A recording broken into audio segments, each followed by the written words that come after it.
Hello, and welcome to the Weekly Scroll Podcast. My name is Ryan. And I'm a protector to the endangered, a teacher to the willing, a farmer to the hungry, and a healer to the sick. Wow. I'm Christian Sorrell, or a lot of people know me as Meatcastle. Yeah. And today, obviously, we have Christian here joining us as our special guest, and we are talking about a game that we've been anticipating for quite a while, a game that I got to play test at one point. This is Tacticians of AHM. Very excited for this. But Absolutely.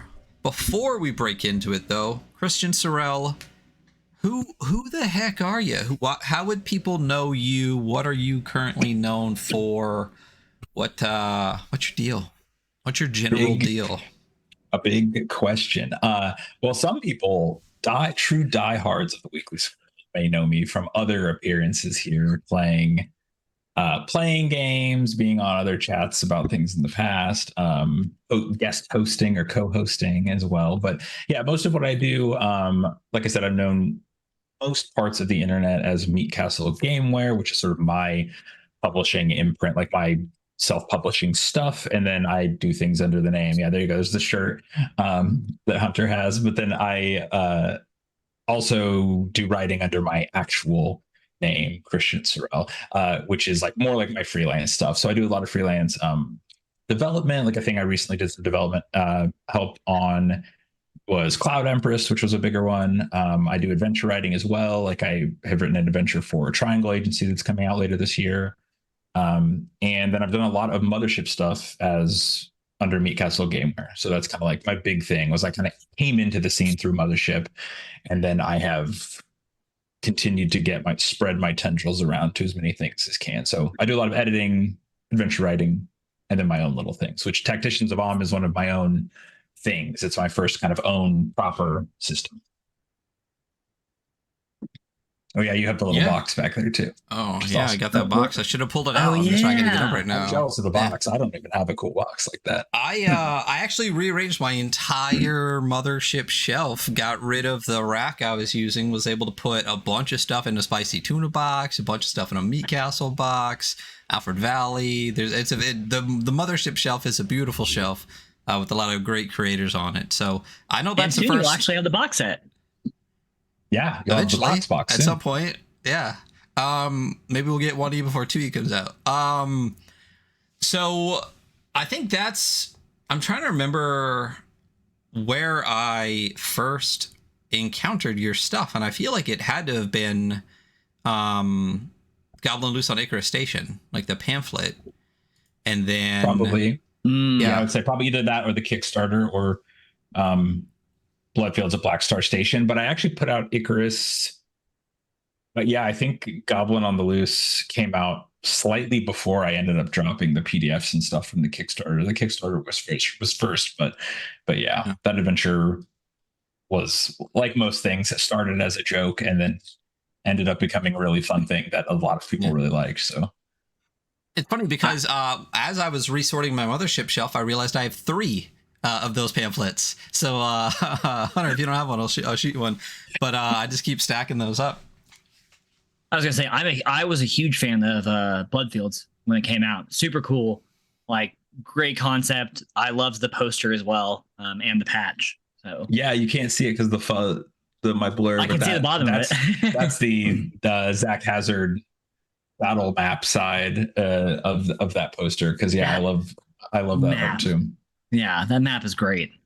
So yeah, that was my first like really big like proper zine thing. It's still the biggest zine that I've done, and my first time doing crowdfunding and all that stuff too. So it was definitely a trial by fire, but I'm still pretty proud of how it turned out for sure. Yeah, it's a great project. Well, I mean, we'll just go through the whole thing, and then we actually got to play Primal Quest together, and that's the reason that you came on and reviewed it with me when Hunter wasn't able to go. And it's kind of it's kind of been just been more and more since then. Just we've been in the same neck of the internet woods since then. But yeah, that was a fun game too.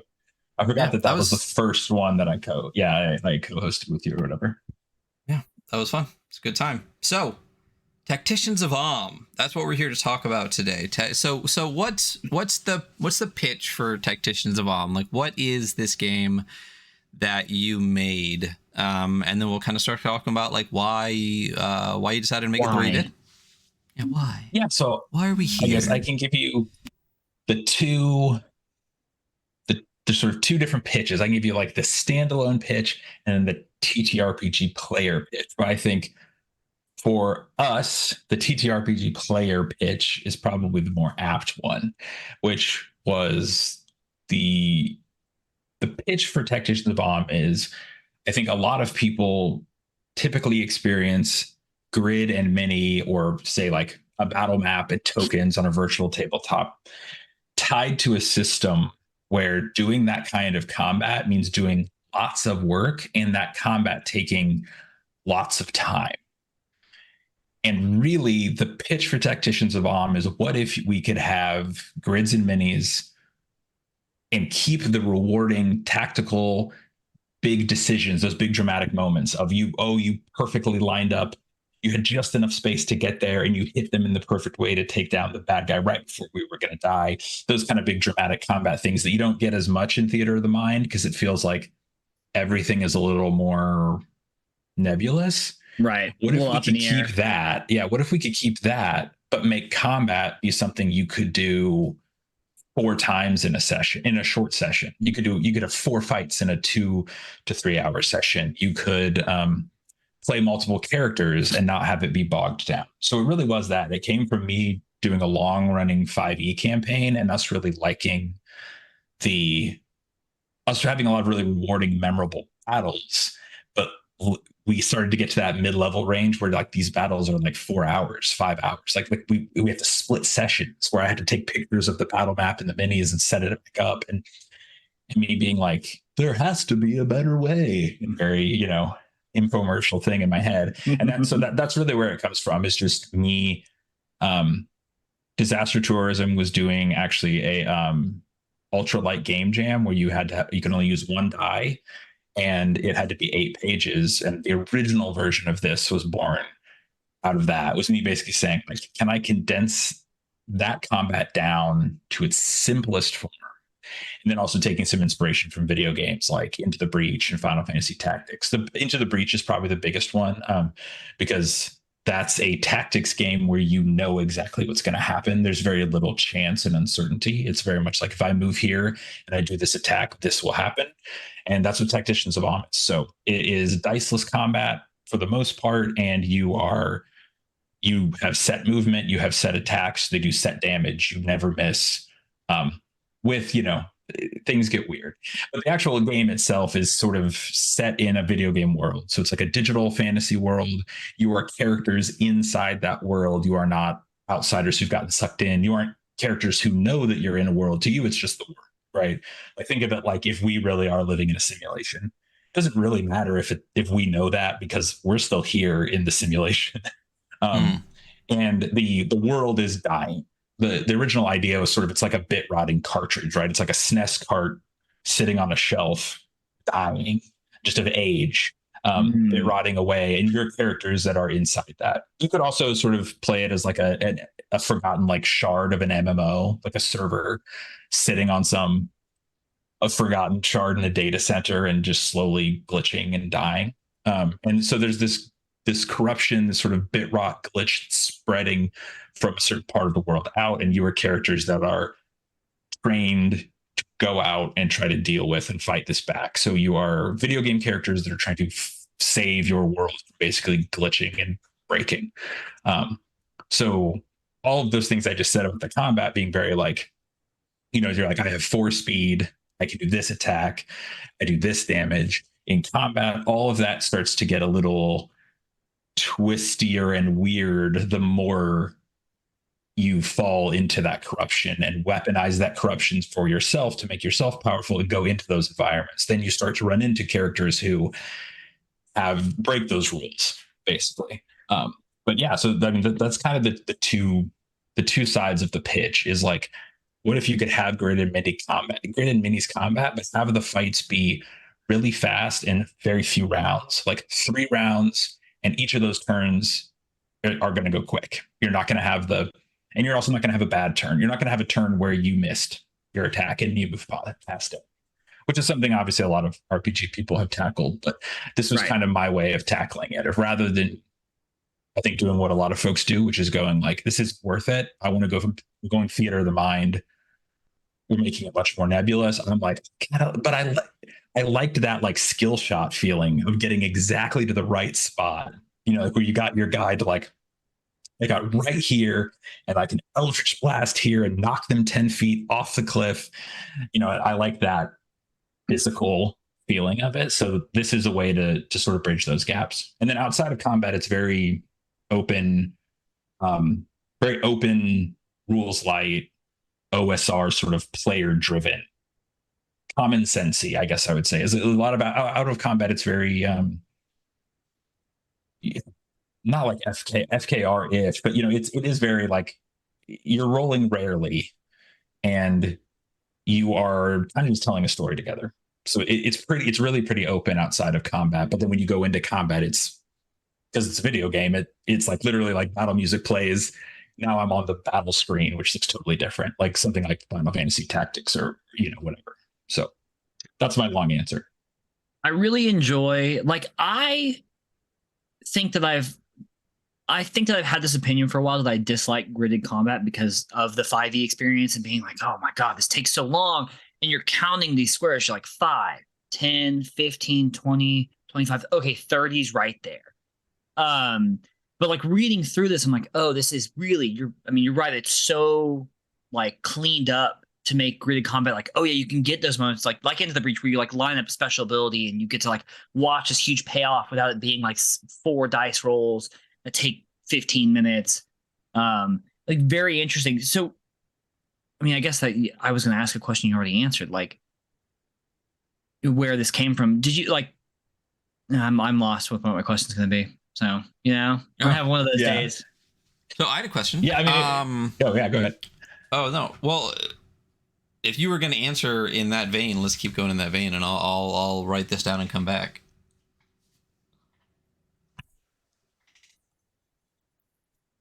Oh, just answer about the question about that. Yeah, I mean, I would say that the impetus, it was sort of that perfect storm of me running into that frustration with where that campaign went, having that like minimal, like super minimalist, ultralight game jam come up, and me being like, oh, I'd like to make something for that.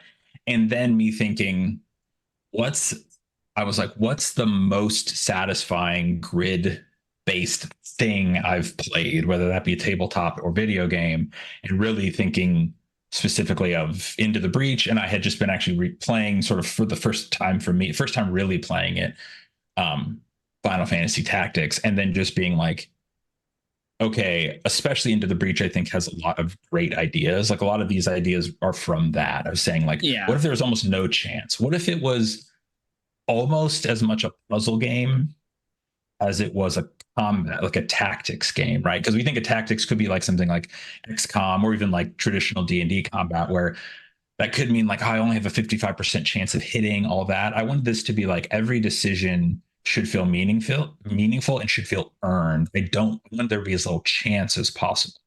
And when chance does come in, it's either a twist in the game or it's you are like choosing to wield. Like say you're like, I found this, we recovered this corrupted sword. I am going to wield it. And I know that this sword does twice as much damage as a normal sword, but it only hits 50% of the time. And that's you're saying, like that's like you taking up that gambler, it's like you're gambling on that, but you're choosing to do it. It's not baked into the system. So it really was that. It was me just breaking it down to the most basic core, which was funny because the earliest play test was with my friend Tom. And I was like, hey, will you get on like Owlbear Rodeo with me and just play test this thing? And I was like, you have 3 stats. You have health, you have damage, you have speed. I was like, you have these 2 attack patterns and you're fighting a big goblin guy. And we just tested it out to see if it worked. And I kind of narrated through the fight as it was happening, as if I was DMing or GMing. And he came away like being like, yeah, that was like really fun. He's like, we did like 4 of those fights and it's like 4 trial fights. He's like, and it's like 25 minutes. He's like, this is wild. So, so that is quick. A perfect, storm came together well for me. And then I had really good positive experiences like that with my home group that made me think I was like onto something with the idea, in a way that actually made me dig into it. I mean, I've been working on it and playtesting this for like a year and a half or something. That original version came out like a year ago, so not my full-time project, but it's been a lot. But yeah, that was once again a long answer to that. Yeah. Oh, keep the long answers coming. So, this is actually a secondary question, so I wrote it on a post-it note. So, the no-hit quick combat thing, fuckload about games, way more than us two.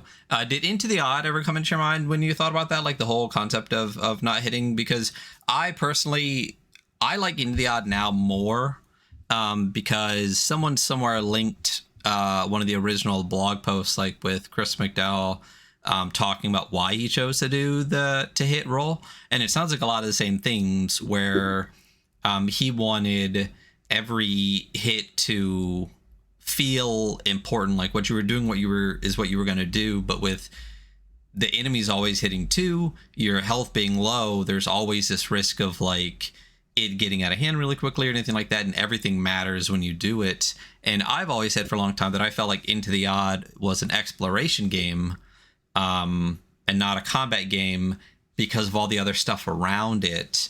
When you get 60 pages of stuff that you're supposed to go find, it feels like an exploration game. But this is very clearly like two phases of out of combat play and in combat tactical play, which even with that kind of always to hit roll just feels different in your mind. Like it feel like you kind of are slotting in a little bit more to it. Was there any thought with that, like playing around with that at all, or was it just like you just came across a similar concept in your mind of just like, I want to do it because this is the impactful to always hit and stuff?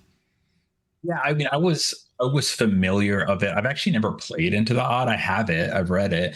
But I was familiar with it from games of that sort of lineage, right? That it's like, hey, other people have done away with this, just being like, what if you just always did damage? And for me, it was sort of knowledge, I guess, like sort of background knowledge of those games of that ilk. And then me thinking, I literally, like, I had notes at the beginning that was me going through and thinking like, what is the player doesn't feel good about in traditional combat, right? In traditional grid and middies combat. I was like, it doesn't feel good to wait for the whole round of the table and then do nothing. And I was like, so I don't want there to almost ever be a chance where nothing happens. When that could happen here is if you're like, there could be situations where you're like, I can't get into the exact positioning I need to do my best thing, but you should have like a base attack. You have a base attack based on your class, and you have a weapon attack, and you could have multiple weapons even. So it's like, you should have enough of variety. You could probably get yourself somewhere. But even then, that feels better to me because it's like that like, I don't know, it's a video game term from like an ancient podcast at this point, but they used to talk about the good suck, which is like, how some things suck, like Dark Souls, right? You know how some things suck, yeah. You like it, it is frustrating, but in a good way. So I wanted to make sure that I was getting rid of all those things that are frustrating in just a frustrating way, not frustrating in I made that mistake way. So you could definitely put yourself in a situation where you maybe can't do much on a turn, but you're probably responsible for that rather than the dice being responsible for that. So it was definitely those two things. It was me being like, I know that games have done that, and I think that's a cool idea. And then me going, oh, also that solves probably 75% of the times people are like, my turn sucked. I didn't do anything. Cool, I swung, I missed. And you still see people, coming to that revelation, like that the MCDM game that they backer kitted or whatever. That was kind of one of their things. What if you didn't have to roll to hit? And it's like, yeah, man. Whoa. I agree. I'm with you. What if you had a name for your game before you crowdfunded it? Anyway, 2025, baby. This is MCGW.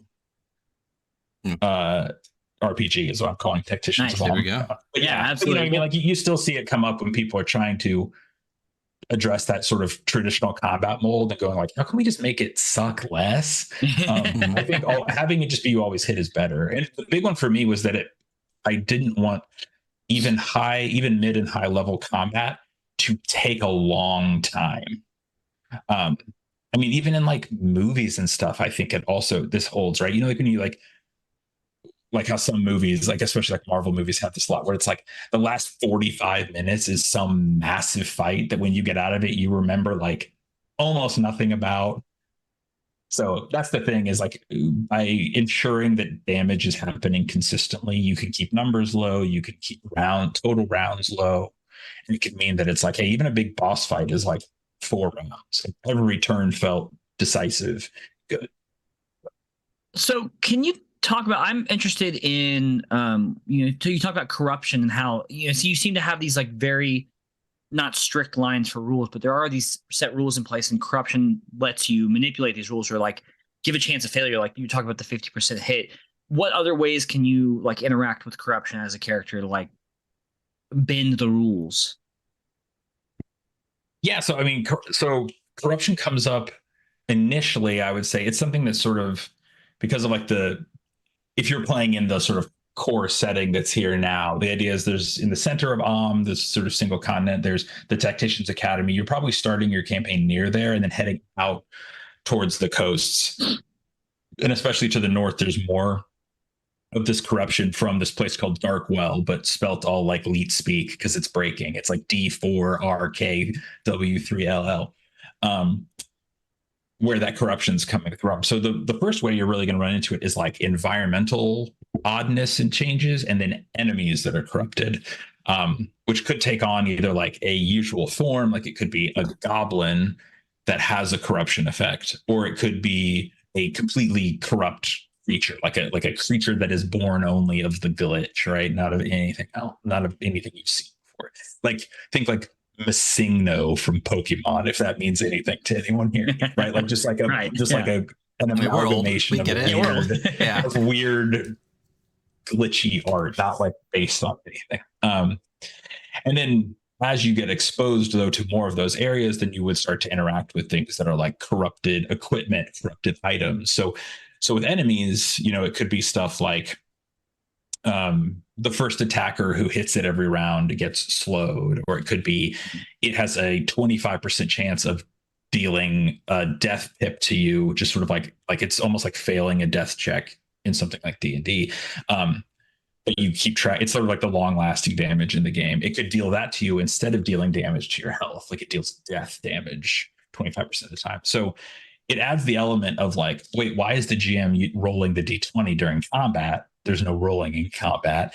And it adds this fun uncertainty to it, like where almost by having the base combat streamline all that stuff away, it makes those moments of chance feel really exciting and unique. But as a tactician, and this will be something that definitely develops more in like the starter campaign and the setting book, which I'm in the early stages of writing on. It really comes into play in like equipment and how you can choose to corrupt that. And then it's also going to pick up too with things like part of that setting book is going to be like prestige classes and new classes that you can discover almost like jobs in a Final Fantasy game, where like, there's going to be a sort of cult of corruption, like people who are trying to use the corruption to fight back against it, and you get in good with them, and then maybe when you level up next, you could take, I don't have the word yet. It'll say Void Walker, right? Some word of that class, and that is a class that now your abilities maybe lean into that corruption and those kind of aspects. So it's about that. There will be a little. There's not much in the current itch fun version of the rules, but there will probably be some optional structure there if GMs and a table want to have wielding the corruption corrupt their players or not. Right now it's kind of left up in the air. Like I'm leaving that to be like, you could have that be a backlash to them and spread. It's like a little bit of like a rumor, I guess. But yeah, so like things let me see, I'd have to go and find, but like some of the magic items, for example, that you could wield, right, are like ones like the cheater's crossbow, and its corruption effect is that it can fire through obstacles, so it can fire through walls on the map. The gambler's S-stock, which it invokes a random condition for one round when you hit someone with it. So like things where you're like, you're never rolling on a table, but you would need to roll on the condition table, for that. So it's about that, and then a lot of it is like that in the world. What's the weight of that? Like if you're supposedly this tactician fighting back against the corruption, and you have a glitching purple glowing sword on your belt, what do the townsfolk think when you come in? Because you sure look like the bad guy to them, not the good guy. And leaning into that element of it too on the roleplay side. Cool. That sounds very genuinely cool. I look forward to how you expand that outside of combat. I want to scare townsfolk with my purple sword, Yeah. So, lore question. Something you said at the beginning that I was curious about. This is a digital world. Obviously, we just talked about that with the D4, RK, and everything like that. But it's not, you're saying that it's not like the Matrix in that we are not aware of it, or at least some of us, but it's also not like Reboot in that they don't know that they're like sprites in a game or anything like that. So is it, I mean, or it's just ambivalent. It's a digital world, but is it a computer game, or is it just a world that exists and the physics of that world are digital, or does it fucking matter? I mean, to some extent, I think it could be up to people, but the way I envision it, because I do think it's that people think like, oh, is it? I have had that with a few people where they're like, oh, so it's like an isekai, like anime thing. Like, am I a real world character who gets sucked into the game? And it's like, I think of it as being like, it is a setting, and the window through which we are viewing it is one of the video game. So I'm like imagining it. I specifically imagine it like the art in like a Final Fantasy manual. You know how that art doesn't look like the game? Well, maybe now it does, but in the olden days it didn't, right? Like before. Like you'd be like, "Whoa, the castle's like awesome." It's like, so in my mind, it's like I'm looking at this world through that window, and players can. I think a table can feel as restricted or not by that as they want. Honestly, I would say I play it pretty open. Like the role playing is pretty open. It isn't like these characters have, their little set schedule and they say 4 voice lines, but someone could lean into that. But I really want it to be like, it's a window through which I view the world, and it breaking down and glitching. It's just imagining what it would be like if you were one of the characters in the town in Chrono Trigger. Gotcha. So yeah, so like just the physics of their world is digital versus our carbon basedness there. Yeah, like when we're envisioning that, like the corruption and how things work in the world, they can fall into sort of that video game trope. Like it's come up when we've played our game where it's just like, oh, they maybe go and fight. It's like, you don't loot the corpses. There aren't corpses. They're gone. They disappeared. Yeah. Or like you came out of the fight and now you're back on the like world map. So like there is no, so it's like that's kind of the filter that it goes through. But you could, I mean, I say this because I'm obviously, as a creator person, I like to make my own things for things. So you could also say like, we're going to take the combat engine here, and I'm going to have the fantasy world be a very serious, typical high fantasy with corruption from the evil north or whatever, and go from there. But yeah. That's how I envision it. I would take it the exact opposite way. I would definitely go, or if I was going to change it, I would definitely go with like a straight reboot, where like these sprites know that they are, and corruption comes from some like corrupted cartridge like left in the system or something that's like leaking its whatever. Like that, I would definitely go deeper into the computer. Yeah, and I want that to be there, and I think that is someplace that I plan to take it with like official adventures and stuff like that that I do down the line. Is I think that's part of it, is like as you experience more of the corruption and fight back about it and learn more about it, does the veneer of what is really happening start to come through somewhat, right? And then now you're still just video game characters. You can't like there's no escaping that world or that cartridge. But by knowing that, can you do something different? By knowing the true nature of your existence, can you wield it or get out of it or tweak it? I think it's fun for a long-term potential. Yeah, I think that's imagining it's a level 1 to 10 game. In my mind, having it be like a level 7 is like your players just found out the characters just found out they are in a game. Like their world is not real. It is not the only world. In fact, it is maybe a lesser world among worlds. What does that mean? Is really interesting. But I see that as like a late campaign. Gotcha. Reveal. Yeah, it's funny. It's funny that I asked that. Yeah, it's funny. I asked that. You said someone else asked that. It's interesting that people immediately go, "Wait a minute, who am I? What am I? What is this?" Like you immediately go, "Am I having an existential crisis as a in this video game or not?" And eventually, yeah, you are. So the game itself. Do we want to look at it? Is that a thing we want to do? I think we should. Yeah, we can look at. I mean, so if people don't know, I would say it's itch funding right now, and it's in an early access version. Basically, what that means is it is a rules complete version of the game. It's essentially the rule book, but it does not have all the pretty art, other than some art I have commissioned for it for essentially being totally transparent for marketing purposes. But it is great art that Helena Santana did, and I want to have her do lots more art for it, which is part of the reason for the itch fund. But it is very basic layout. If anyone's like a real, RPG dweeb like me, and both of you are as well, you might like, well, Luke Gehring did Wolves Upon the Coast, his sort of grand hex crawl, and he did something very similar. This is me taking his sort of structure for the idea of an itch funding and being like, it's going to be basic layout, and I'm going to grow it over time. The price is going to go out. So what you get now is the rules that you can play, but it doesn't look pretty, right? It doesn't look like a zine yet. So just so people know that. This is like Steam early access, and you're getting in on day 1, and it's real early access. Like you can play this, but you might turn a corner and there's like a red square that says placeholder. Yeah. It's very much do you guys know what Soul Ash is? No. Oh, it's a RPG. Soul Ash 2 is in early right now. It's like tokens and like red squares. I'm like, oh god. But I do like how you visually represent the grid combat in this. Like and we'll scroll through it right now, but you have these like, is it like a 3x3 square?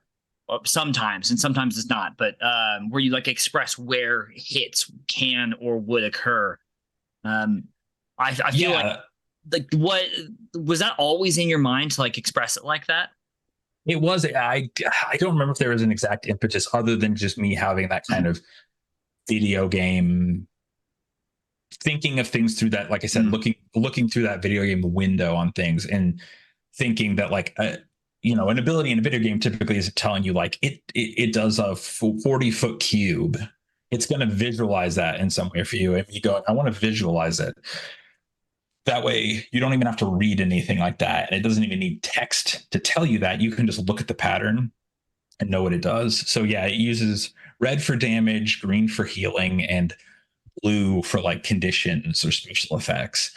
And then it's sort of, it is centered around that black square with the triangle in it is your player, whoever's using the ability, and the direction they're facing is the arrow, because facing matters as well, because you can get backstab damage and stuff like that. Right. But yeah, that came pretty early on, and doing the like green, like RGB just was like very simple for me to build off of. So I would say like an element that will definitely be an element in the final version of the game. The colors might be slightly more like, palette matched, not just raw red RGB. They might match the palette of like the other art and stuff in it. But that's pretty core to the game in my mind, because I think it helps with that pick up play nature. It really helps on the GM end, especially when you're running enemies, because you could have a sheet, you can have one page that has four abilities on it, and I can just see them. You just know, exactly what they do. You don't have to like do that huge stat block. Wait, okay, it says he can cast sleep. What's the sleep spell? Where's the sleep? What's sleep? I have to go page 500. So I wanted it to be that where like, and it extends to the character sheet. The character sheet has those same grids on it. The idea being, if you're a level 3 fighter, you're going to have 3 fighter abilities. You can actually draw those patterns on your character sheet. So when you're sitting at the table, you can just look down and be like, I'm looking to how can I line myself up to do this attack on my sheet. But yeah, so I love that was definitely pretty core. I think it's gone really well. It's helped a lot. I've play tested this with a few different groups because like Ryan said that he played in one. I play tested with my home group for like a year. We played like a long campaign. They're all level 6, I think now, or 7. Wow. And so everything in this rule book, you can definitely play a campaign with it. But if you're the kind of person that maybe doesn't feel comfortable prepping, like prepping your own adventure, then that's going to be the stuff that's going to come down the line where I'm writing more of those. But yeah, the base attack thing has definitely connected well with people. I think it just helps visually it make a little more sense, at least for me. Yeah. I gotta say, as someone who did play this, it's fucking awesome. I loved is the second I saw, even the first time I got the rulebook for you from you, and then was playing the playtest. As soon as I saw that, how the grids were I was just blown away on how like cool and simple.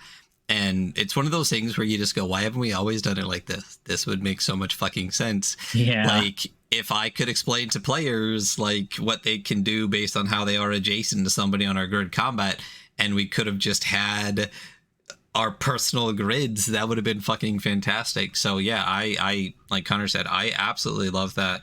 And it's really great. I did want to say the art. Well, I did want to say, first of all, that it is a hyperlinked PDF. So thank you for that. While I was doing it. Yeah. It has a table of contents. It has a table of contents. The table of contents is hyperlinked, and all the page references are hyperlinked. Ooh. And I almost thought about putting a header and footer with little things in it, but I was like, no, that's too much work right now. I'll do that in the future. That'll come in a future update where it has like the chapter as the header, and you could click the chapter. But yeah, I did think of you guys with that. Well, thank you. Listen, if that's our legacy in TTRPGs, that we're now in double digits of people that have hyperlinked their PDFs because I won't shut the fuck up about it. I will take it. But I did want to talk about, you said that you don't have a ton of art for it right now, but the art that you have is super fucking vibey. I love the cover. Right now it's currently, the cover's in the bottom corner of the screen. It's also up on the screen right now. But did you want to talk about that a little bit? Because I feel like it's pretty much your grids and then just that character art on the front. You said that it was your plan to have this artist, Helena Santana, do this style of art through the entire book. Yeah, I mean, I'm still sort of entertaining. I'm still entertaining the idea of several different artists. But Helena's work here definitely like has cemented it for me. I basically came with some examples from old, like I had mentioned earlier, that's sort of like, hey, let's look at like the like loosely anime inspired, but really going for that, like going for like the art in a Chrono Trigger or Final Fantasy. Chrono Trigger is a great example. The art is that very cool, like anime adjacent, even though the rest of the game doesn't look like that. Like where it's like, because I really wanted the art to look like it's how you imagine the game looking when games couldn't look that good, was what I wanted. And I just came with some examples of that from like actual like old game manuals and stuff. And then a palette. I had kind of like a rough palette of colors I knew I wanted to use. And I was just like, hey, what can you do about this? I was like, it'd be cool if we could do one of each class. And then I just explained that like there aren't fantasy races and stuff in this game. Like your character, your look, like your whole, anything that would fall sort of under description is totally open. And the world can contain all of those things. And Helena did a really awesome job of just like diving into that and being like, both the little names here, like Centembrini for the goat folk cleric and Acheron for the fighter. Those Helena made those names up too. And I actually ended up working those into some of the examples. So it was really me just saying they're definitely sort of like animal folk, bestial, undead players. Tacticians play as those. I think I give some examples of that in the tactician creation part, where it's saying like you could be like a skeleton that was brought back to life, but you were too pure of heart in life to be turned evil, and you fled from the necromancer. So you can just be like a cool little good guy skeleton. The same way that, we just mentioned Chrono Trigger, the same way in Chrono Trigger, a frog knight shows up and you're like, yo, frog knight. So I wanted to have that. I wanted people to be able to lean into that part for their characters. Like maybe your person's the only goat person and that's notable, or maybe they come from a village with little goat people that are all cute. But Helena just really like knocked it out of the park with those four, and I only liked them more since getting them, which is why I really just want to lean into that. The other thing where more artists might come into play too is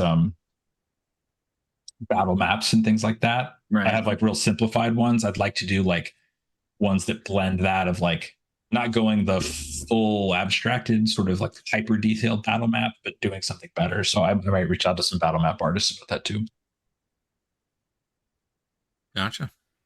Yeah, great art. If the whole book looks like that, it's going to look absolutely fantastic. Really, I mean, anyone that's listening on the podcast, first of all, go get this on the H Fund, and then you'll have all the art you want.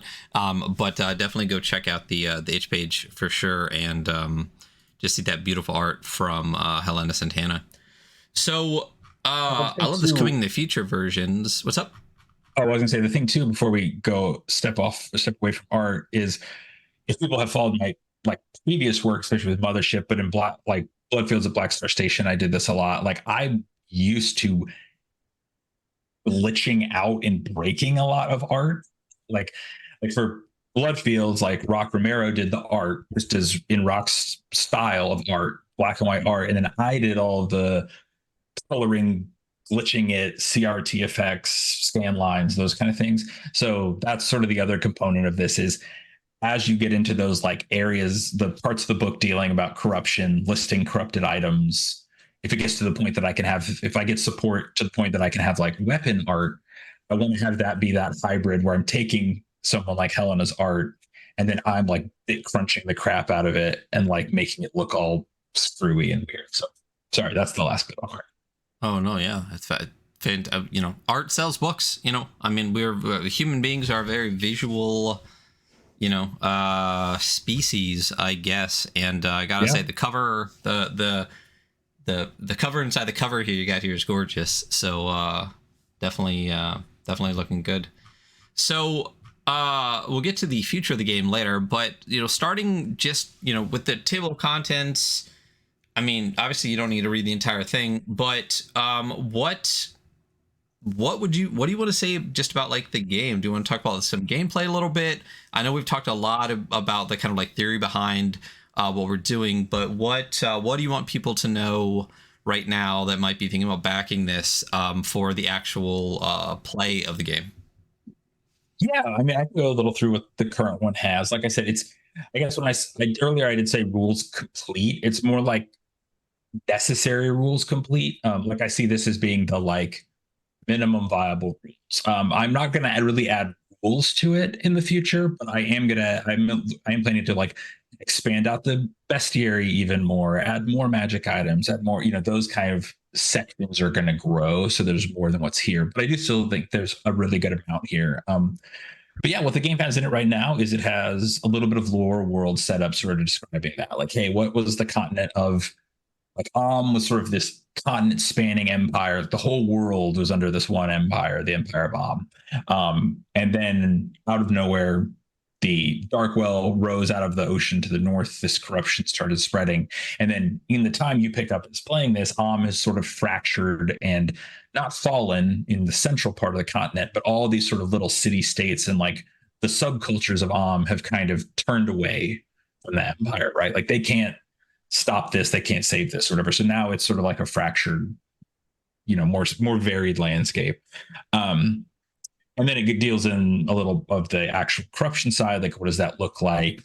The center of the continent is more safe. Still, things are pretty normal there. And then it gets more chaotic and more like, kind of as you go out to the edges. So it has a little bit of lore set up. A lot more of that's going to come in the setting zine. Okay, I was going to ask, are you going to do like, are there going to be like parts written about the Forgotten North and like? Yeah. Cool. Yeah, definitely. Yeah. There's going to be this, like the final like art and layout version of this rule book. There's going to be a setting book called the Amian Almanac that is literally going to be like hex, like one part hex crawl, one part setting book. I guess not really a hex crawl, but like more like it's going to show you here's the continent, and if you were to go out and explore it, these are the things you'd run into, the factions. But to me, I really like setting books to have meat to it. So it's really going to be like about classes, items, enemies, factions, adventure hooks, those kind of things. Less just lore. Like I want to always be infusing those two things together, I guess, in my mind. And that was one of the other things that came out in play of this, of like, that one of the things that came out through play testing was the way that it felt like, I feel like people use this term pejoratively. Like, you remember like splat books, the like 3.5 era of D&D, where it was just like, it's like the ultimate monk 2, those kind of things. As we were playtesting this, I was like, myself and the other players and stuff, we were like, there's just a lot of potential because the core is so streamlined at this point for that. Like there's a potential for an 8-page zine that's like the ultimate fighter, and it's just 40 new fighter abilities or whatever. So I wanted there to be a way for me to do some of that stuff too. So that's part of it. Sorry. Well, real quick, no, because you kind of touch on something a little bit here, because someone in chat just asked, hey, Christian, do you think more classes will be added as the game reaches its final rule set, or are the classes abilities available the only options you foresee players having? And what you just said sounds like there's potential for just a fucking buttload of them. Yeah, definitely. I think I haven't decided exactly on what the core rulebook will have. I envision that the core rulebook will probably have the 4 core classes right now, which are fighter, cleric, rogue, and mage.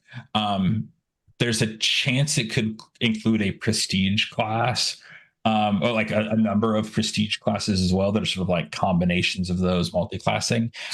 But I will say, if you back the itch, if you do get the itch fund now, you get those, when I mentioned like a campaign zine and the setting zine, those are all part of this. They're going to get, I will upload them as updates to the same purchase essentially on itch, because I see that as being the core, it's the classic three little zines, RPG thing is what I'm going for.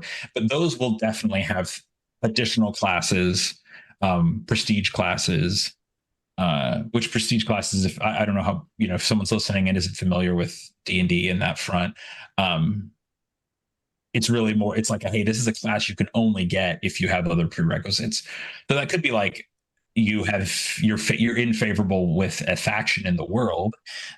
It could be like you have taken 2 levels of fighter and 2 levels of mage. You could take spell sword at level 5 now. And those, I actually already have some of those made. We're playtesting some actually, which has been really fun. Like we have like a duelist one for someone who's gone. It's what I think right now the prerequisite in playtesting is fighter 4. So then at your 5th tactician level or higher, you could take, as long as you had 4 levels of fighter, duelist, and then you get basically access to a whole pool of duelist abilities, and it changes your base stats, so you get like a base stat boost. But yeah, so there will definitely be more classes. I don't know for sure if the core rulebook will have more classes, but the core set that you get for backing will have them. So I can play as a tattooed monk, is what I'm hearing. I'm sure they'll. Yeah, I'm sure it's a 3.5 prestige class, so I'm just So real quick aside, I mean, this is just how the brain works and stuff, but it really sounds like, and you said this a little bit in the beginning, like here's the thing about 5e. Most of it sucks, but there's a reason a lot of people love playing it, and it really sounds like one of the things that you do with this is take all of the good, like, themes, vibes, like, kind of meta experiences, and try to distill out all of the kind of mechanical bullshit that's like unnecessary. Like, take the parts of 5e combat that are fun and really just focus on that and chop off all the rest of it. Take the social aspects that are fun and really chop off all the rest of it.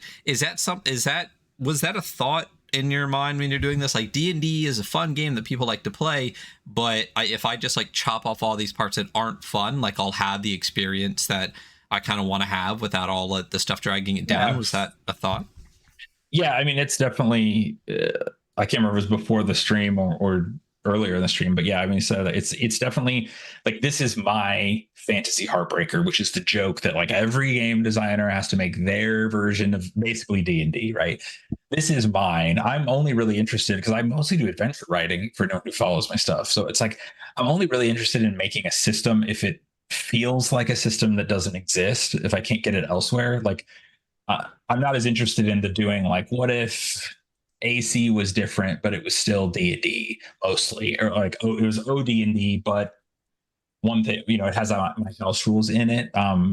So I wanted it to be more involved, but it really was that. It was me saying, like, me being like, I have tons of examples of really memorable that traditional grids and mini combat, tactical combat thing, but I also have all that other baggage of it, like you said, of like, it just takes so much time. I'm thinking, especially when you get to like, starting to get to this middle of this year's long campaign, it was like, all right, roll for initiative. Actually, you know what? Let's go get a snack. Let's take a 10-minute break. Because when we get back, we're going to be in it for a while. We're going to dig around. And the prep was so heavy as the GM. It was such a big prep load and managing all of those enemies. And so it really is sort of a big part of this is me trying to find solutions to that, to what I think are a lot of those problems. And honestly, I do, like you said, I think a lot of the solutions I came to were get rid of it entirely. And there have been a lot of other games in the space. I'm not the first, like one that especially came to mind is like Spencer Campbell at 𝐓𝐀𝐂𝐓𝐈𝐂𝐂𝐍𝐒 RPGs is doing a lot of diceless, gridless, or like things that are gridded, like Rune. That solo sort of Dark Souls like RPG was basically like, hey, how can we have Souls like combat on a grid with no dice? So it's like I've taken all those things and I guess to heart as being like, maybe these are solutions. Maybe the solution isn't build a different, just as complicated boat, but just take the important parts I like from that big one and then get rid of the rest.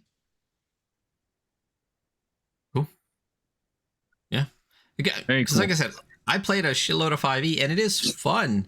It's just all the parts that aren't fun, So yeah, well, I think the more I didn't know, at least in my experience, it's just the more that you play, the more that those weigh on you. And actually, like an example of this is this actually went through a big sort of twist during playtesting, where I was like, we got it.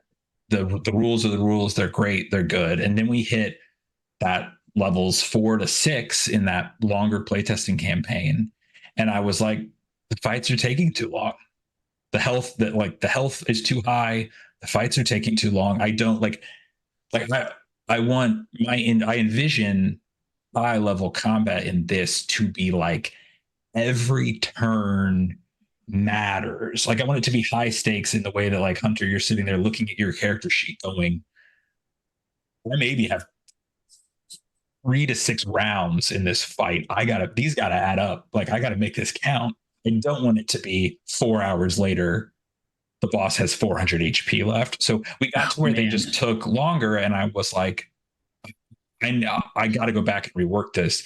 I don't want it to take as long. So then that's when things changed. Like, I think when you played, Ryan, it was like backstab gave you a bonus. It was like you get +1 damage if you backstab. Now backstab is double damage. You used to be able to use any ability on a 1-turn cooldown. Now abilities are once per battle use. They hit harder though. Everything scales too with your level, which wasn't the way it originally worked. So some of those were solutions to be saying, how do I make sure the stuff you took at level 1 is still helpful to you at level 7? And how do I make sure the combat is almost as fast at level 7 as it is at level 1. But just at level 7, it should be much more. It's much more interesting because you have more equipment, you have more gear, you're fighting more complex enemies. But it isn't 25 rounds instead of 3. I wanted it to still be like it's still a 5-round fight. It's just really high stakes, like pivotal decisions, I guess is the key. Because that's all those long D&D battles, they always come down to that anyway. Like the thing you come away from the 4-hour dragon fight with 1 to 3 key decisions that because that player made that, because they didn't cast that spell and they had counterspell, you won. You know, like that's the memory you take away or whatever. You take away Right. the like, oh, because the fight before you had climbed up on that and then you were able to get right behind the guy. That was the, you know, like, oh, that was amazing. You don't remember the other, all the hours of just whatever. So I was like, what if we can have a game where we could get those big memorable moments in even your big complicated fight taking 30 minutes to an hour, you know, at the high end of a really complicated fight, being good. But yeah, I don't remember what the original question was. Like I said, you guys are great really, answer. I was jamming on that. So Great answer. Yeah, it's for so long. for the I'm happy to sports talk ball about it. for the sports ball people out there. You know, it's kind of like watching the fucking NBA. It's like 48 minutes or whatever, but really it's only the last 3 minutes that matter. yeah, Because you can run around all day, get to like 150 points, somehow at the end still win by 1, and basket's worth 2 or 3. So like, you know, it's nice to just get to those last 2-3 minutes, really get the excitement of the play, and go on. You're saying that? I had a question about a specific mechanic that I found interesting. It's the relationships mechanic. Could you talk about that and tell us about the relationships mechanic? Yeah, that was another sort of like late-ish addition that came really out of playtesting. And I mean, I think playtesting is important always. I think playtesting is extremely important at the system level. And I actually really think the biggest takeaway I've had as a designer for something like this is I think playtesting, like long-form playtesting, is the most important for something like a system, because a lot of those things only came out of seeing characters grow, seeing players mature, like living in the rules. Like I said, the way that at the beginning with like another game, like, you know, like at the beginning with D&D, you're like, I love this, it's awesome. But then you get to session 30 and you go, man, I hate half this stuff. Like a lot of people who are designing games were the diehards. We were the diehard D&D people. But we were just submerged in it so long that, you know, the polish sort of started to come off. I lost my train of thought in the middle of that, though. Where was I going? Relationships. This came out of that, though, of us leaning into that. We had a bunch of really cool character dynamics came up. And we were talking about the inspirations as we're playing through. You know, Fire Emblem is like a game series that I love. And Fire Emblem is one of a lot of games that does the little relationship. Like, oh, you have your knight next to your archer and the archer gets a kill. He gets to do a little combo attack and it says like relationship. Oh, the relationship went to level B or grade B or whatever. And being like, how can I replicate that? But once again, in the most streamlined, thin, additive way that isn't added. I don't want to strap baggage on. Anytime I'm adding a rule, I don't strap baggage. So the relationship is really that. It's sort of like XP that you earn, like hey, you earn XP when you when you win the battle. You can also earn relationship points, RP, and that's decided as a table. And basically when a battle ends, the table, you go like, does anyone want to nominate a moment for relationship points? And there can be like typically I would say 1 to 3 points get handed out. I don't have a hard line on that in the rules. I can leave that up to the table, just like, you know, I have no control over how people play the game. So I try not to wield too heavy a hand in writing the rules to some extent, you know, but I leave it open. But it's probably about 1 to 3 of those go around. And it's where we go and say like, oh, Hunter, when you're like your cleric blessed Ryan's fighter at the perfect time, so he was able to line up this perfect shot and take them out. You guys should get a relationship point for that. And then there's a part on the character sheet where you would write like Hunter, you would write down Ryan's character's name and you would take 1 RP in your relationship with them. When that relationship reaches level 1, level 2, level 3, each level that you have in it, you can invoke that relationship on your turn, and it gives them one action right away. So it's like you literally like call out to them and be like, and then Ryan gets to be like, and attack. But because it's an action, they could use an ability, they could use weapon attack, they could dash essentially, like they could use it just to move to get better positioning. But the higher you level your relationship, the more you could use that. So if you both your characters were level 4 relationship with each other, that means in a fight, Ryan could give you 4 additional actions, and you could give Ryan 4 additional actions. It works, separately. So it compounds that. And then anytime you level up, you role play scene. It's like I do actually like, even though I'm like an OSRE person, I really do like story gamey stuff. And there's like hints of that here. Between relationships and flashbacks are another thing in this, but relationships have that where it's like, hey, after that fight, narrate a scene, show us how your 2 characters grow closer. And that could be like literally like we're close friends, or like we're falling in love, or it could just literally be like, how do you like throw out as like combat? We spar together. Yeah, we went and had drinks. It's interesting. We had John Davis on to play Crime Wave, and he was talking about building games like for combat mechanics, but within that, like these great story and role playing moments like emerge, even though it's a combat focused game. And it's interesting that this is another game that's like incredibly combat focused, but like there is this like implicit like story game going on that like stuff like that you can really play into without needing to like overbuild outside of like the focus of combat.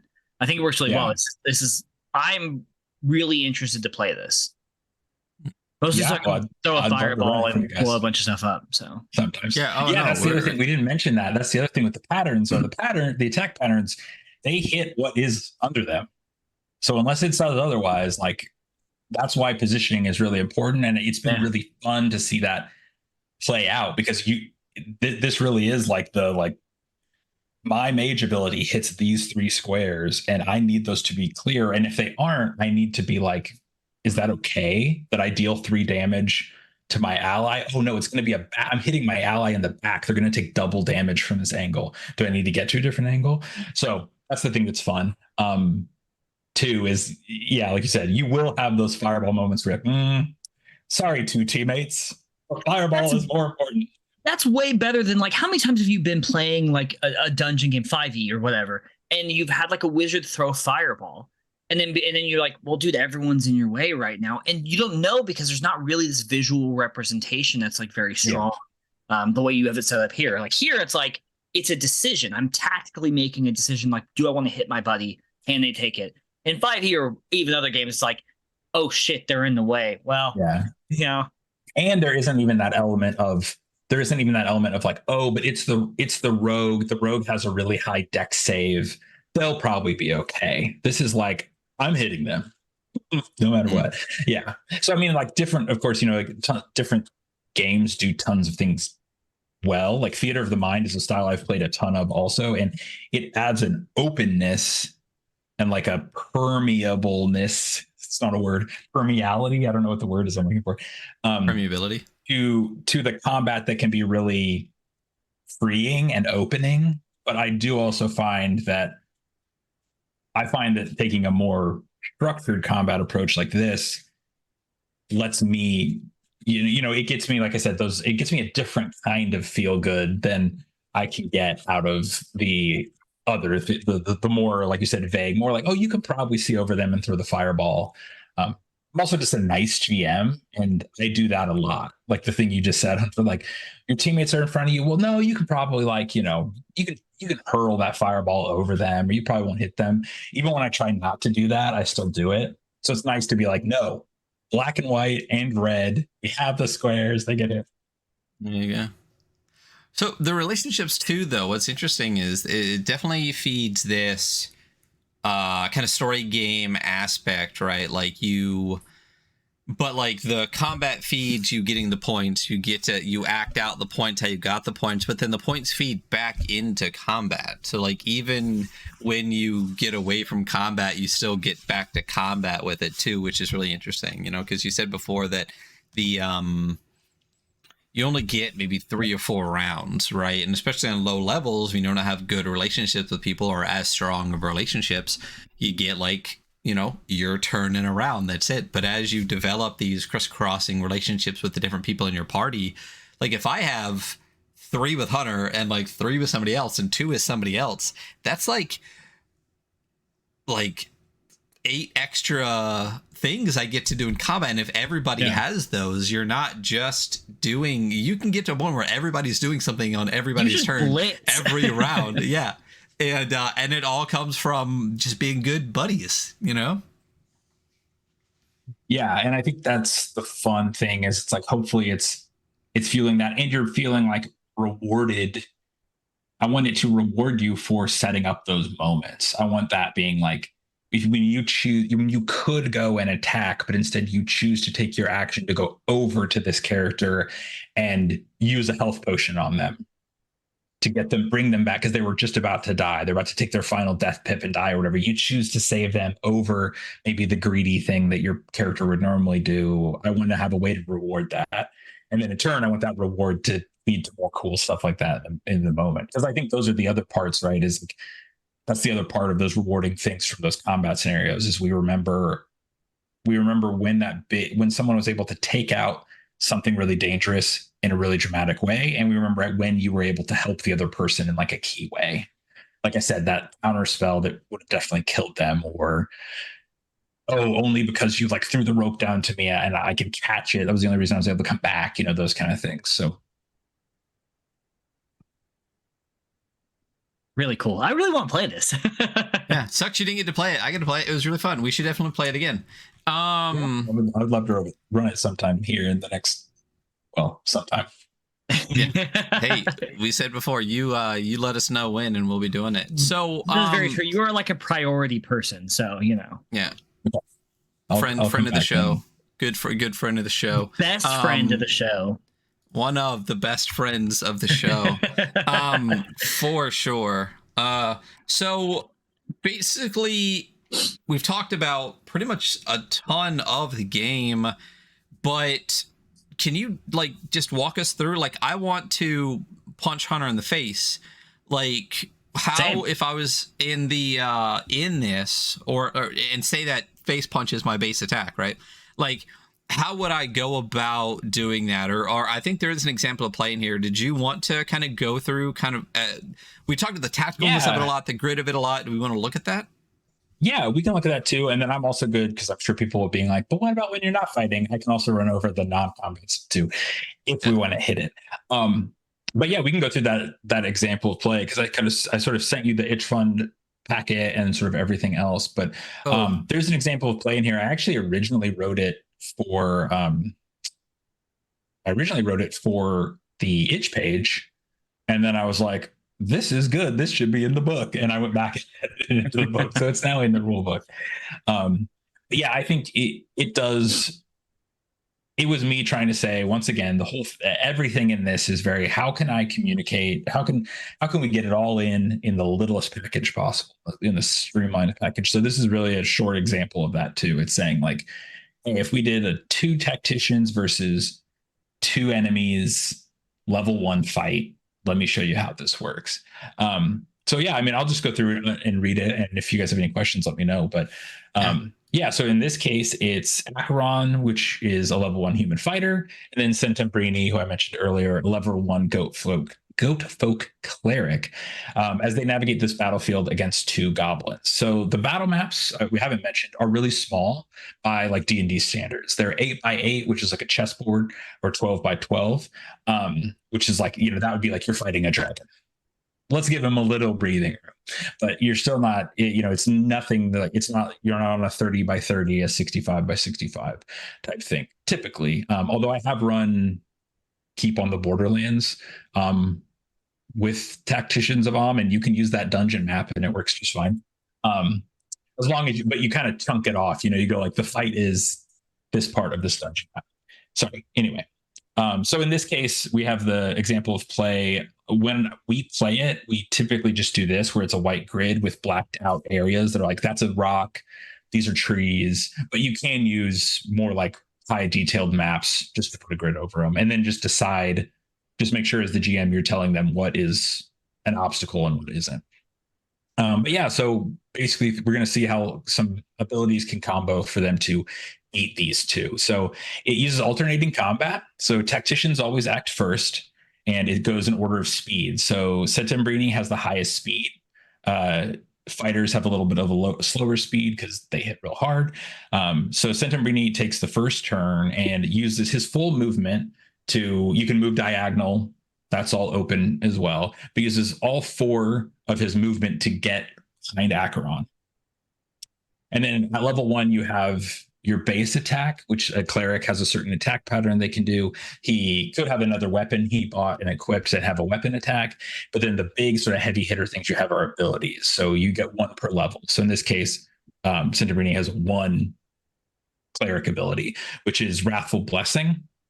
So that adds the condition bless 1. And what bless does is it gives the person you're putting it on +1 damage per your cleric level and +1 speed per your cleric level. So in this case, that's +1/+1, right? Because Settembrini is level 1.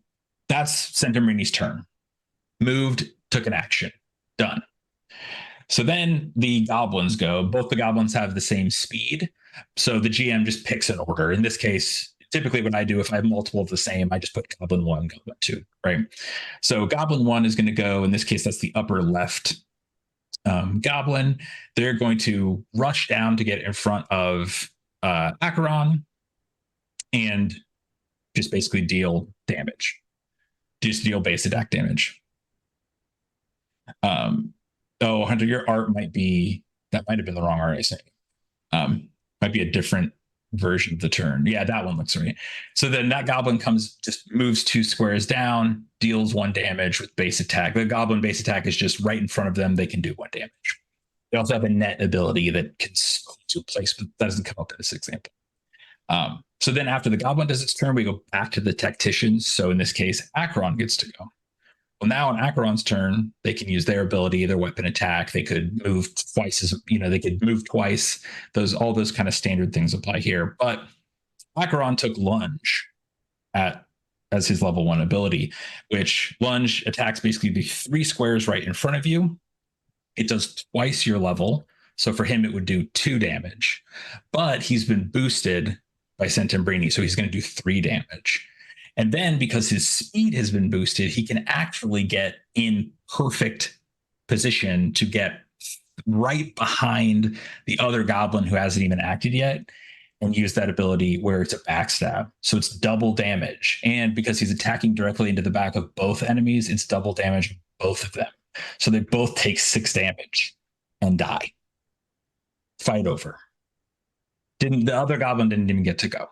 Obviously, I made this example of play up, but I want to show how smart use of positioning, both the enemy positioning and your positioning, rewards that. So that battle would be over. They get 1 XP for successful battle. They get 1 RP for that combo. Right. Like I would be like, that was a combo. You basically like powered him up and he just sliced these goblins straight in half in 1 hit. That's awesome.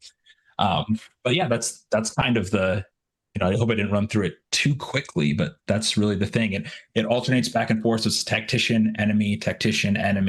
And the big thing too there that comes into play is because action economy is obviously important in a game like this, being outnumbered really changes the balance. Because of that, because if you hit the end of that alternating, you don't go back to the tacticians, you go through the whole rest of the enemy list. So say if there's 8 enemies and 4 tacticians, it goes back and forth, and then 4 enemies in a row go. And as the tacticians, that's very scary. Yeah, the other way happens too. It's like if it's 4 versus 4, once I've taken 2 of them out, they're really at a disadvantage to try to take us down. And I have some mechanics as the GM for that, to like almost like a morale roll. Just other ways that are like, hey, you can enemies can flee. You as the tacticians can escape. There's an escape action that's also really simple, where you can be like, we want out. It's like a run in battle, or like run in Pokemon. Like yeah, we'll see ya.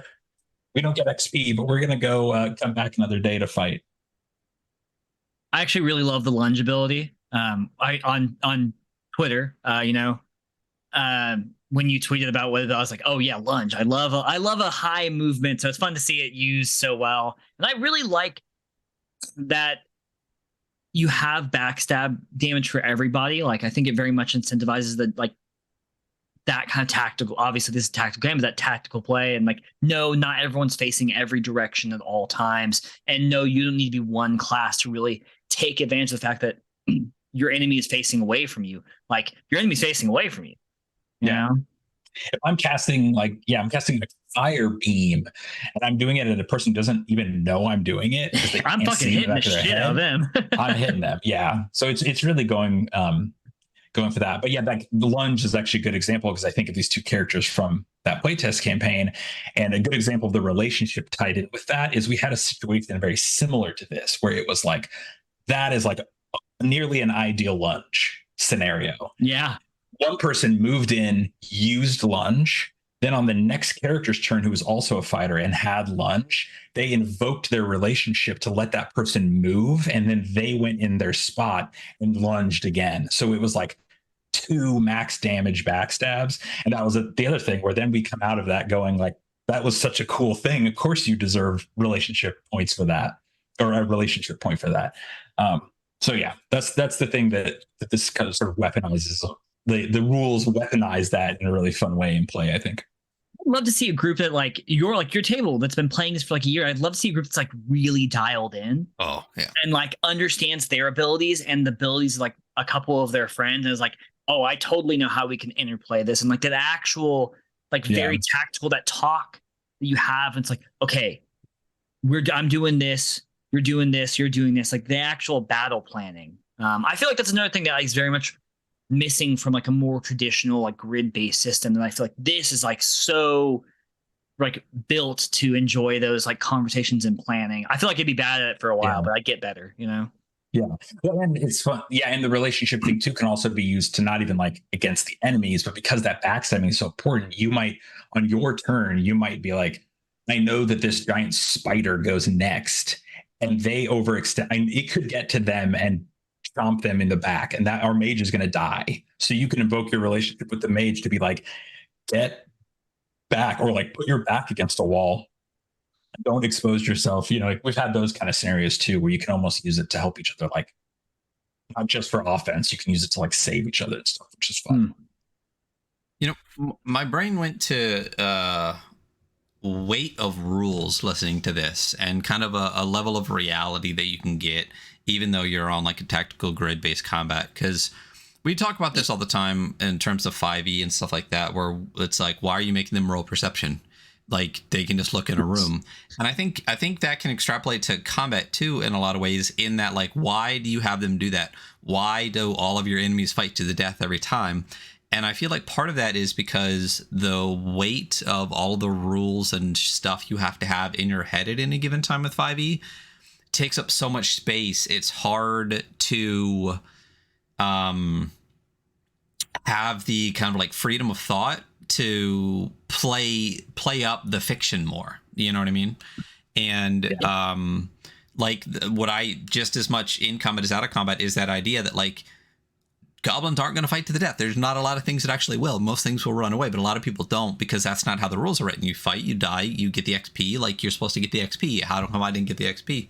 There's so much of that. And the other part of it too is, when we think about movies outside of, like you said, these like Avengers movies or Marvel movies with hour-long combats, like if you watch John Wick, like he just mows through dudes. Like he just, 3 guys will come in, 30 seconds later, he's, out the door. Yeah. So combat, is not so bullet spongy. And I feel like a mix of like those two thoughts is what came through my head when we went through the example and Hunter was talking, is that so much of this combat, like these 2 goblins roll up and you just do, you're donezo and you're moving on. And if you're a fighter with a sword and lunge and stuff like that, that's how quick it could be.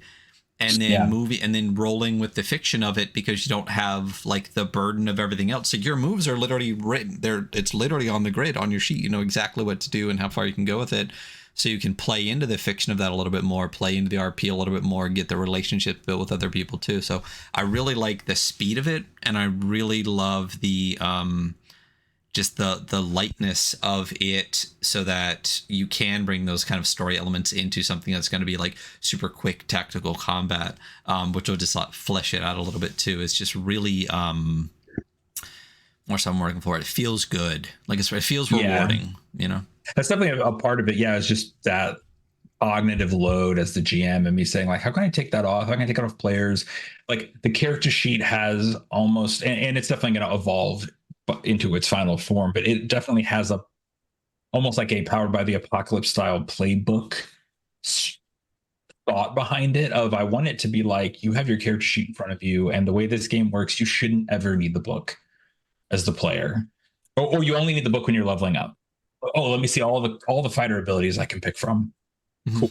Leveled up, put it on my sheet. But yeah, it's like it does help with all that. And I guess to segue into touching on it briefly, since we talked a lot about combat, the out of combat rule set for is really that same thing. It's me saying more and more I found that letting a lot of those sort of heavier rules fall away led to better, faster, better paced, more memorable, more interesting, sessions. And so it really is a game where you're rolling rarely, and you're only rolling when succeeding and failing are interesting. You are essentially supposed to be trained. You are tacticians who went to an academy to learn how to do this.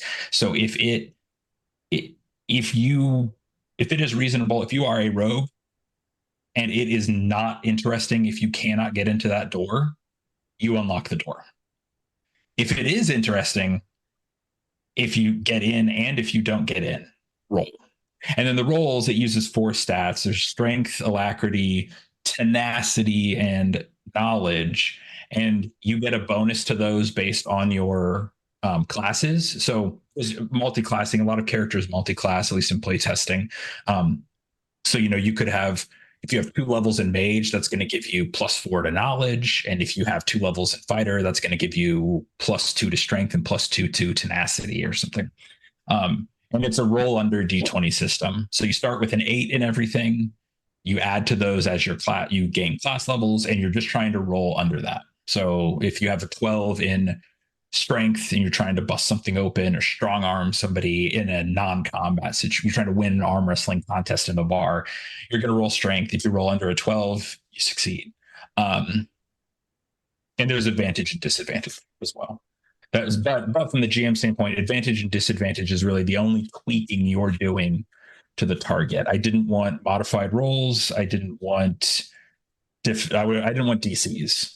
Because like I said, all of that really adds to it. And the idea here is that you are supposed to be like, you are hero characters. You are tacticians. You are notable in the setting.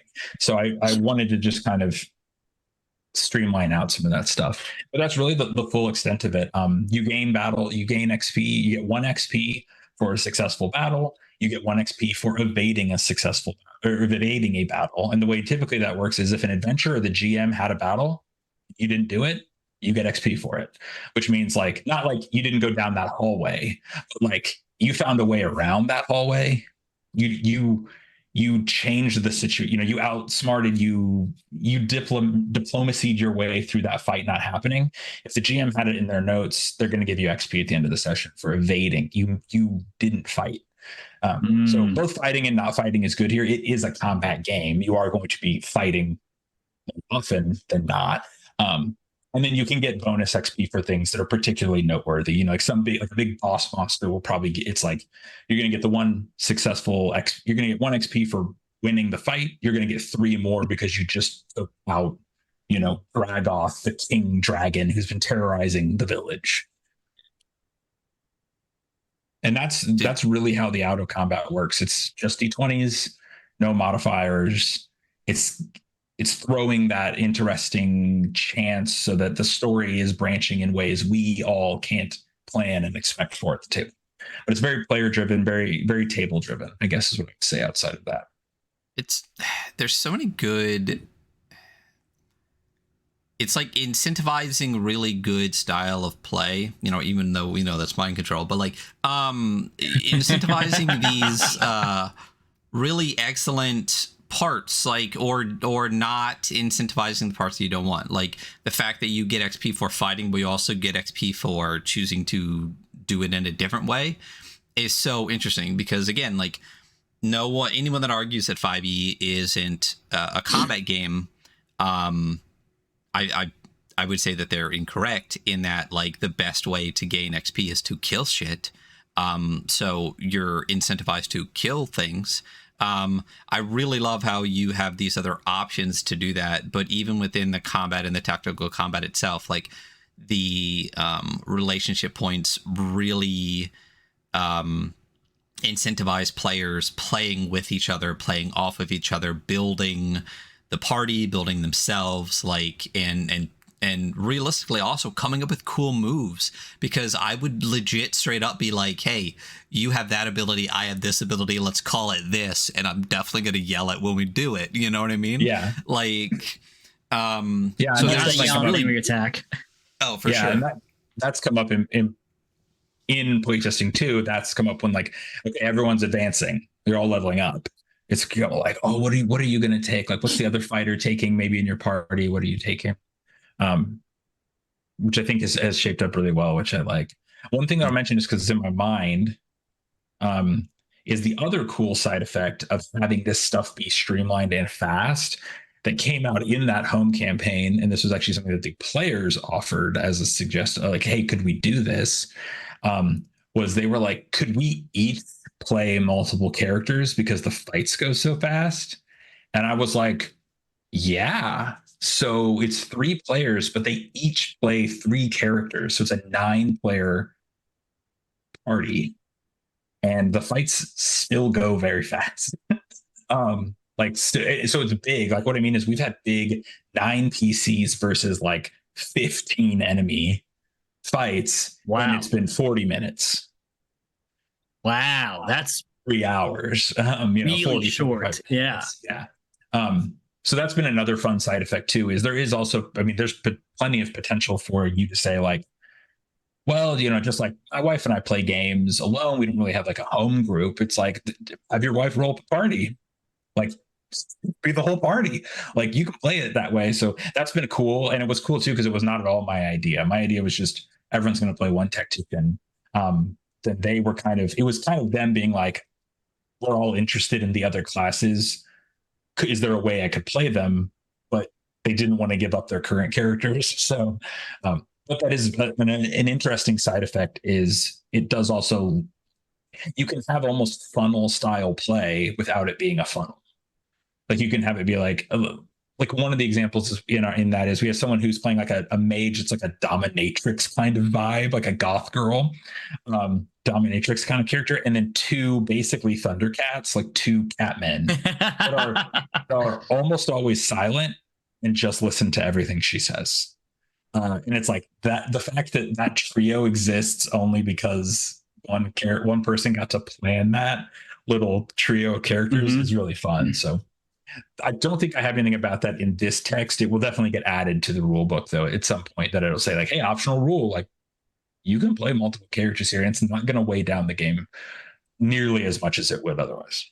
Well, speaking of future stuff added to the game, so what do we see as I'm on the page right now in the PDF, it says coming in future versions, coming in future books. So not only the future for the content of the game, but what's the future for the itch fund? I know you said you were going to kind of slow fund it in what has now become the Luke Gearing Wolves of the Coast style that a couple of people have done, which, I mean, Luke Gearing just, breaking ground again. But I mean, you're already at 85% funded on your initial goal for and it's been out for like 12 hours.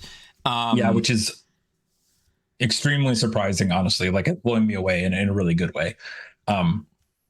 It's funding. Yeah. So, I mean, the reason I went the way that I did with itch funding is, especially being freelance, more smaller adventure writing, digging into a system and turning into the game that I would like it to be, either means a big financial risk, especially like I just moved out of my home country. I just all these things like other life expenses.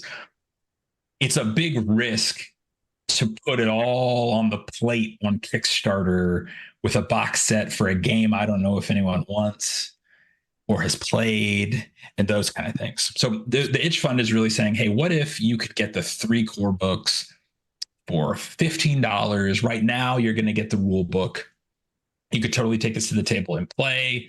And then each month, that price is going to go up by $5, and I'm going to update what's there. So that's kind of the plan. Is like right now, yeah, like you said, I'm at 85% of my first goal. I'm going to raise the goal. I didn't really know where to hit. The big thing people should know with the Itch Fund is everything here is going towards either art, layout, or buying me personal life runway to like time, because it costs money to be alive, unfortunately. Yeah, unfortunately. To dedicate more of my time to this and making it.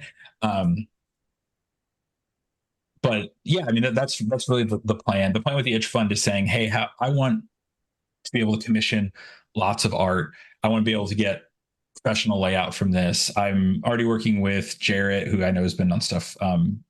Jarrett is doing the editing on it and has been really helpful. Jarrett Crater has been really helpful on the dev side because they have a lot of product development work as well. Right. And that's a big thing. It's like, you know, when you're in that designer mindset, it's like you fluctuate back and forth between pie in the sky ideas and everything I do is absolute garbage. Why should anyone listen to it? And what I wanted to do is like, if I want Tacticians to be built into something that I think it could be, and I want it to last, then that needs to happen slow, because the other way, there's just too many pitfalls, too much stress on me, too much whatever, too much. I did one calculation wrong. And this is what that helps. It really is that sort of video game early access idea of here's what we have. I'm giving you a game you can take to the table, but I want to turn it into more. Help me do that. But yeah, I've talked a little bit about it. That's kind of the roadmap for it, is that I'm going to be doing monthly updates. Each month the price will go up $5, but whatever you buy in, you're going to get the core set, which sort of the core set is the rule book, which we've been going through, and then a starter campaign that's going to be like levels 1 to 4, 1 to 5, tentatively called Early Graduation right now, and then the Amian Almanac, which is, like I said, going to be a setting book. It's going to have the setting book, especially, is going to have a lot of magic items, enemies, classes, factions, lore. That's going to really build out the world. So the idea at the end is, if you buy in now, I'm going to be updating all those in the Itch. You're going to have digitally these 3 zines that from the current form of that rule book all the way to that final form. And that's the plan. And then from there, I have even more pie in the sky plans, but I'm not going to get, too far ahead of myself. But it's just really the way that as a solo creator with not much expendable income, I can reasonably get people playing and excited and get to do things like this, where I rant to you guys about the game that I'm making that I really like and am passionate about, and also help mitigate the risk. Because, I mean, you guys probably know, I mean, any one project can tank any one creator. Like, I don't mean in terms of like, it's bad, you're tanked. I mean, like, one wrong gamble and it really can be that paper thin sometimes on a lot of people that are solo or small team creators. So this all helps in that. It helps in me saying I don't have to take $500 out of savings for art and hope it pays off. I know it pays off. Like, I have that $500 and now I can put it into awesome art and get that. So but yeah, that's the big plan. That's the plan right now. And then eventual pie in the sky plans would be like a box set, Kickstarter for a physical print run. I won't go into everything else, but like I said, Jarrett has done a lot of product development. So, I may have dreamed about cool things like translucent cards that you could hold over your battle map with your attack pattern on it. And,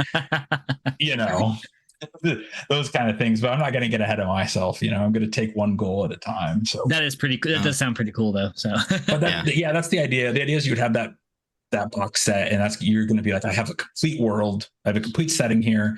I have a complete game, and I have an adventure that I can bring that's going to get me, I would say my plan is probably like 5 to 8 sessions for that campaign, like a proper, like, you could play that whole adventure and feel satisfied with your time with and then beyond that, I'd like to do things like write other adventures, write other things. I'm interested to see like people who buy it and pick it up, like what are they interested in, what do they want to see, do people want more lore and setting and maybe zoomed in, like, oh hey, it'd be cool to get a short zine that's just Fogmount, or just like this, like the Lake Tricine area and like the little subcultures there. Or are people more like, we want adventures, like I want a proper adventure, not like a toolkit, I want like an adventure. So that's the other thing that itch funding does, is it helps give me more feedback, it helps give me like what people are interested in. Hey, listen, those really comment sections, man, they'll come alive. They'll let you know. So, well, yeah, and there is one at the bottom. There's a little I had like the community board type thing set up on the Itch Fund page here. But that's the big thing, is like I really would like this to be a game that 3 to 5 years from now I'm still making stuff for. Love it. But I don't want to spend 3 to 5 years making it and then realize I wasted all that time. Which this is the sort of mitigation of that, Yeah. And I, even on the page, I'm very upfront. I'm just like, this just financially makes this stuff less of a risk, which is huge. Especially for people who aren't creators, they might not know that it's like, I mean, sometimes it can be that, depending on what someone's whole other life situation is. It might be like, there might be people who have an awesome game that's finished and they just don't have $250 to do the print run. It really is like thin like that. That's the difference. Absolutely. The difference, a $250 print run could turn into $1,500 in retail sales for that game. And that changes that person's whole creative life for at least a while. But you can't. So that's the big thing. And with itch funding, I didn't know what to expect, because it's all over the place. I've seen awesome adventures and awesome books itch fund and not gain much traction. I've seen things come out of nowhere that I thought were really cool, but I could have seen going completely under the radar normally. And then they suddenly are like, it's $18,000. And me being like, whoa, where did that come from? So it's not as, I guess it's not as well studied and tried and true a space as Kickstarter. So I didn't know what to expect, but I do know that people who use itch tend to be pretty diehard and pretty dialed in. And that's really what I was hoping to, was like the people who are going to pick it up now, who are going to see these screenshots. I don't hide that it's basically, it looks like a Word doc, right? It's a Google doc. It's what it looks like. I don't hide that. And I know the people who are going to pick up a game that looks like that are probably the kind of people who are going to give me that feedback, or they're going to say like, I'd love some adventures in this. So that really is important to me too, that it's like, can I cultivate the community around this? Like, I'm from the Mothership space. I think Mothership has one of the best communities among RPGs, especially among its creators and players, and being accessible. And I want to make that in my own little silo. Yeah, I do love like the spheres of like that space. Like Mothership has it. And I think a few other games have these like really great groups that are like they really promote creation within that space. And I think that's like very, very valuable. I mean, a lot of cool stuff's come from it. You have cool stuff that's come from it. So, well, and the thing too, I know I keep harping back on playtesting, but actually the playtest, Ryan, that you were in, I think it was either that session or one other session. It was the one that you were in. 2 of the 4 players, I think, homebrewed something after that. Like, just leaving the session, they were like, oh, what's that, like a dragoon from Final Fantasy? They're like, what would a dragoon look like in a system? And they like sent me little grids they made, and I was like, and that happened pretty often in playtests, where I was like, I love to think that the thing that I made cultivates that in other people. So that's hopefully another thing I see. Like, I see in the itch funding is like, hey, it's feedback, it's that, but I want it to be a system that feels accessible to make things for, and I think that it does. At least based on that, it does. You did this thing too with the grids and stuff like that. They're super clean, super easy. It reminds me a little bit in a design sense, kind of like Bastards, right? Like the way that Mike did the dungeon layout and kind of like the layout of the zine, encouraged people to adopt that layout and keep going it. So much of the bastard stuff looks like so much of the bastard stuff because the design was chosen. And when you have something that's as simple as like making a move on just like what amounts to really a 3x3 grid, it's super easy to be like, let me draw up a 3x3 grid, and I can take my red marker, I can take my blue marker, and I can come up with all bunch of characters by just making like three of these, and it really lends to the simplicity. I have my green, blue, and red pens right here for that reason. Yeah. The simplicity just feeds into a level of depth that far exceeds, I think, the sum of its parts, which is really, really cool. Yeah, it really is leaning into what hunters seem to like. You sort of seem to like glob onto it. It's leaning into that idea, that old video game idea of what you saw on the screen wasn't what you envisioned in your head, and that was kind of the cool part of it. So it is that, it's like, hey, you can make an attack pattern that lets you envision this awesome attack, even though the attack pattern is 3 red squares on a thing. And I think that's really fun. Oh yeah, it's super fun. So the itch fund right now is at $865. It's only been up, like I said, for I don't even think 12 hours. So by the time this episode actually hits the podcast, which will be like tomorrow morning, good chance that this funds to its first level, which would be exciting. It's very exciting. Yeah. Hugely and where can exciting. people? $1,000 is definitely the first step, but I feel like we can keep going. You got time on this, so anyone listening, highly recommend this. I was gonna say it's gonna be at this $15 price for 1 month, so it's gonna be like mid-February, and it will go up to $5 then. But yeah, it's gonna be at this sort of lowest early access price for the next 30 days, and that's when it'll have the little goal ticker and all that stuff. Nice. But yeah, there we go. Sorry to interrupt. No, yeah. I mean, like I said, I got a chance to play this before. You'll definitely see it here on the show at some point, probably sooner than later. Christian, one of the best friends at the shows that we have, really great person, great dev editor, great freelancer, great designer. Definitely go back this game so Christian can make more awesome stuff. And if you have stuff to make, reach out too. And where can people find this and you and all the rest of your stuff?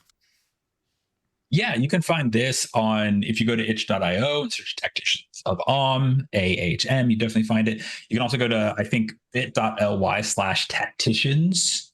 I made that for a TikTok I did. A TikTok. So that should also take you there. And yeah, other than that, you can find everything that I do, both freelance and personal project, at Meatcastle.gameware.com. I'm on, if you search Meatcastle on most social media I'm on, you're going to find it. There's occasionally a few other people with that name, but I'm mostly the Meatcastle person, but especially Meatcastle Gameware. So it's Meatcastle GW, I think, on Twitter, Meatcastle at meatcastlegameware.com on Blue Sky, because they let you be tricky with it. I'm on Tumblr as well. I do like a weekly play-by-blog of Luke Gehring's The Isle on Tumblr. That's been really fun. Oh, cool. And yeah, so I'm definitely around for sure. Cool. I'm gonna find your Tumblr right now. Yeah, I'm on Tumblr. My old, elder millennial brain broke as soon as I opened it up because there's so much going on, and I'm trying, but I'll get there. I think I'm Christian Sorrell on Tumblr. If anyone's to... There you go. So, as I said, find Christian for all of the stuff, because everything they do is fantastic. Also a wonderful person. Back their stuff, back this game. It was super fun to play. Like I said, we'll be seeing it again. And that is us for today. We will see you all another time. Christian, thank you so much for being here. And we'll thanks for having me. Thanks for letting me rant. And thanks everyone for watching. Yeah. We'll see you later. Bye. Bye. Bye.